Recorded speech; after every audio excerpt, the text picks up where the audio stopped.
Ẹ kú dédé àsìkò yìí ní agboolé yàrá inú yàrá.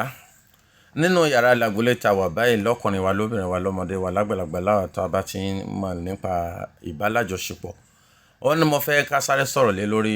Kí ni mo fẹ́ ká sáré sọ̀rọ̀ lé lórí ni pé ọ̀pọ̀lọpọ̀ àwọn ọkùnrin a máa ń ṣe mistake kan. Bẹ́ẹ̀ náà ni a mọ right time to say it, bẹ́ẹ̀ ni a mọ right place to say it. Kí n mọ ìgbà tó yẹ ká sọ. Àwọn ọkùnrin mọ̀ láti sọ ṣùgbọ́n wọn mọ ibi tán ti ń sọ yàtọ̀ sí kí wọ́n lọ bá ká bá sọ̀rọ̀ pé bí bá lájọ sọ̀rọ̀ tán máa ń bá wọn lájọ sọ̀rọ̀ lórí ẹni àwọn tó ń bá jẹ́ side chick wọn tó jẹ́ pé abirùlù lẹ́gbẹ̀ẹ́ ìyàwó ilé wọn míì tó ṣe tí í ṣe àlè wọn lọ́pọ̀lọpọ̀ ọkùnrin míì máa ń bá sọ̀rọ̀ bẹ́ẹ̀. No, nídìí láti bá ìyàwó ilé yín ẹ bá sọ̀rọ̀.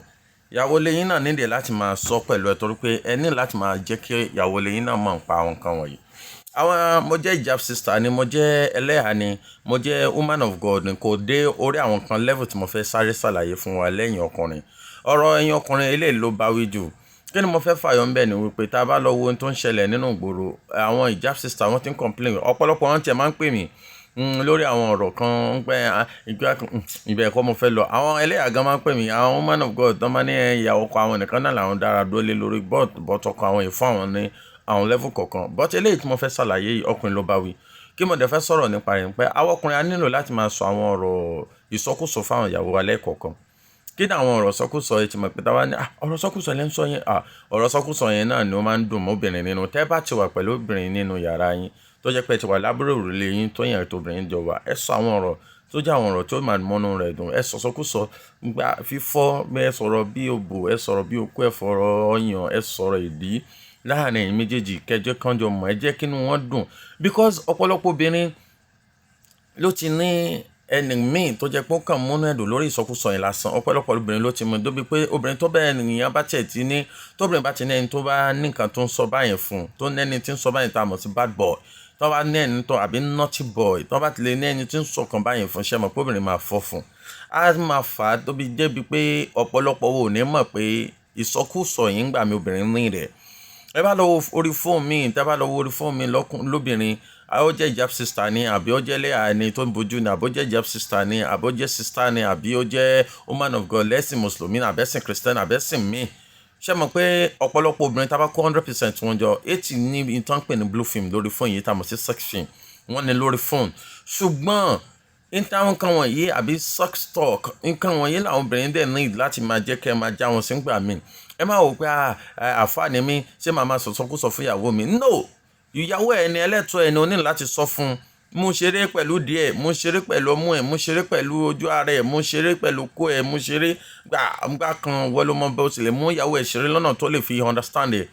Bẹ́ẹ̀ náà ni pastor, man of God, ẹ jọ̀ọ́ ẹ̀yin àti ìyàwó yín bá ti wà nílé ẹ má wò pé àti ìyàwó mi nìkan lájọ wà nílé ìyàwó mi tájọ wà nílé yẹn èmi ni mò ń sọ̀rọ̀ Ọlọ́run fáwọn èèyàn ọ̀rọ̀ Ọlọ́run tí mo dẹ̀ ń sọ fáwọn èèyàn kò fàyè gbà ẹ̀ ń tanra yín ni.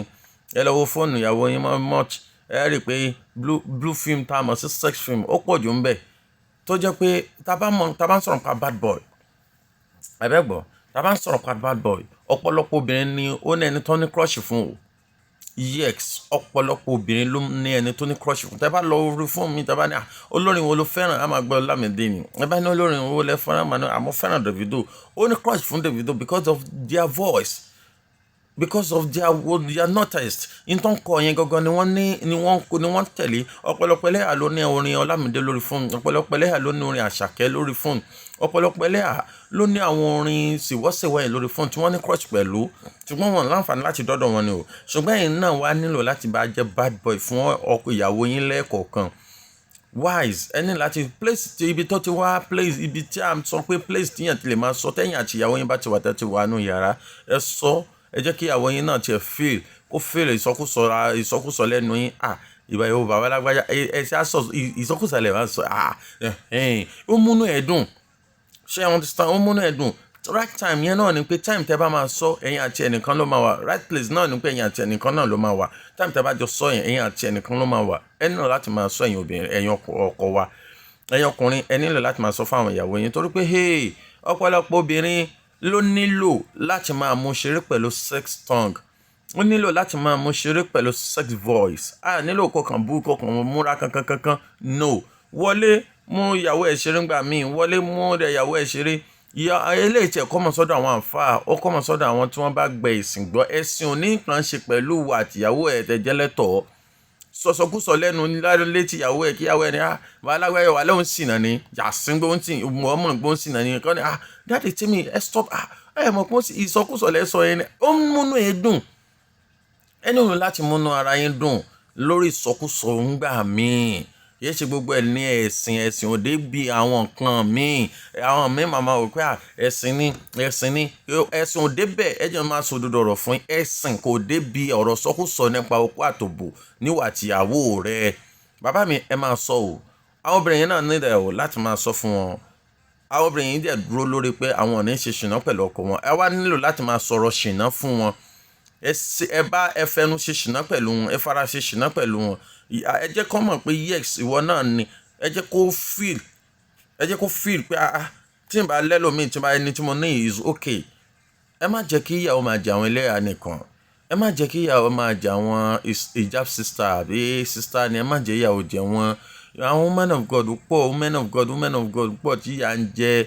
Ẹ má sọ̀rọ̀. Yẹ́sù gbogbo ẹ̀ náà ní ìbálòpọ̀ ń gbà míì. Ẹ sọ̀rọ̀ sọkúsọ tó jẹ́ pé ọ̀rọ̀ not voice ẹ jù sí wọn. Ní bá gbá kíní ẹ mú máa tẹnu bọ́ ẹ jẹ́ kó mọ̀, ẹ jẹ́ kó feel sex nínú ọkàn ẹ̀. Kò ń ṣe nínú ọ̀rá nìkan ni wọ́n nínú abẹ́ nínú òbò nìkan tí ń feel sex. Ẹ jẹ́ kó feel ẹ̀ nínú ọkàn, ẹ jẹ́ kó feel ẹ̀ nínú ara.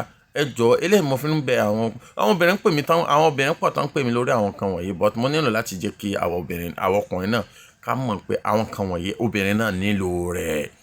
Ẹ jọ̀ọ́ ẹ múra sí àwọn kan wọ̀nyí. Àwọn kan wọ̀nyí náà wà nínú àwọn tí kì í jẹ́ kí ilé dàrú. Ẹ ṣé tẹ̀ ń gbọ́ mi. Àjọṣe wò ní bàjẹ́. Azeez Olúmitútù lórúkọ tèmi gẹ́gẹ́ bẹ́ẹ̀ ṣe mọ̀.